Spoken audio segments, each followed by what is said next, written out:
Hey, it's Nathan and Sylvia from Outta Films with another episode of Service Dog Tales. Oh, glorious heat.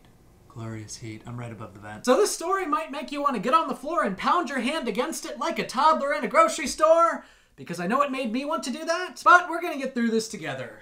I'm not salty at all. Who put the salt there? This is a story that I briefly talked about in my Nathan and Sylvia video, but I think that it warrants its own episode. So this story takes us back to middle school, which I know, great start. Everybody loves middle school. You know, the time when either everyone bullies you or you bully everyone.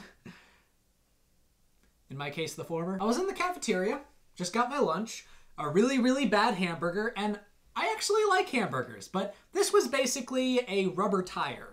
And I'm pretty sure that they draw the grill marks on there with Sharpies. And I'm walking to my seat, which was a corner that only one other person sat at, because in middle school I had two friends, counting Sylvia. And then out of the blue, this random girl stands up, points at Sylvia, and says, "You need to get that damn dog out of here!" Do I offend?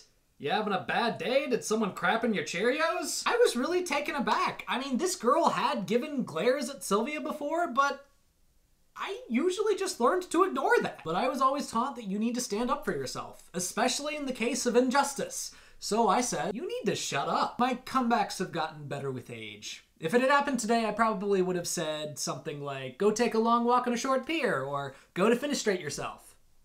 Google it. Anyway, I just said that, and I walked to my seat. I think she shouted back a few more obscenities while I was walking away, but I just kind of ignored it. I blocked it out, and I sat down. And by the way, she's not even the Voldemort of this tale. She's the Professor Quirrell. So anyway, while I'm sitting down, I see her get up and talk to the principal, which, real stand-up guy, that one. And then he walks over to me and talks to me and says, so she told me that you told her to shut up. Yeah, he had this weird thing where he would smile really big when he was trying to discipline students. She told me to get my D-dog out of here. She just cussed me out. At my middle school, saying damn was cussing someone out. Oh yeah, she told me that part. Then why are you talking to me? To be clear, I'm being reprimanded for being verbally harassed by another student. That was a very rude thing to say to her. And what she said wasn't rude? Well, what you should have done is come and told an adult about it. And I tried to explain to him that I was just trying to stand up for myself against verbal harassment so that I could go to my seat and eat my lunch,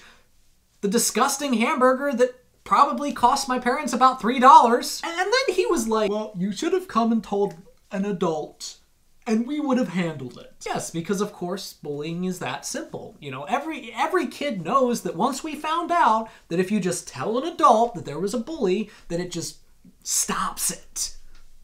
Sarcasm alert. This wasn't the first time that my family and I had butted heads with this administrator over me having a service dog, and it certainly wasn't the last, but this was probably the worst. I'm not going to apologize for standing up for myself, and no one should apologize for standing up for themselves. So I was shamed as a child by an administrator for being verbally harassed by another student for having a disability service dog. And the other student, she didn't get a lecture, she didn't get educated about it, she wasn't even told that what she did was wrong. And as an adult now, this still hurts. Because I know that there are other administrators out in the country that still have this same attitude. And autistic students in general, should be able to see their administrators as allies, as people that help them.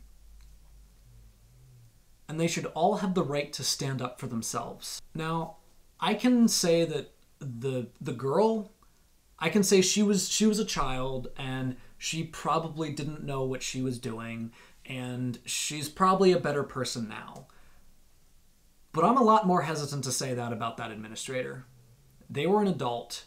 They should have been responsible. So for those of you out there who are targets of bullying because of differences like disabilities, don't ever be afraid to stand up for yourself.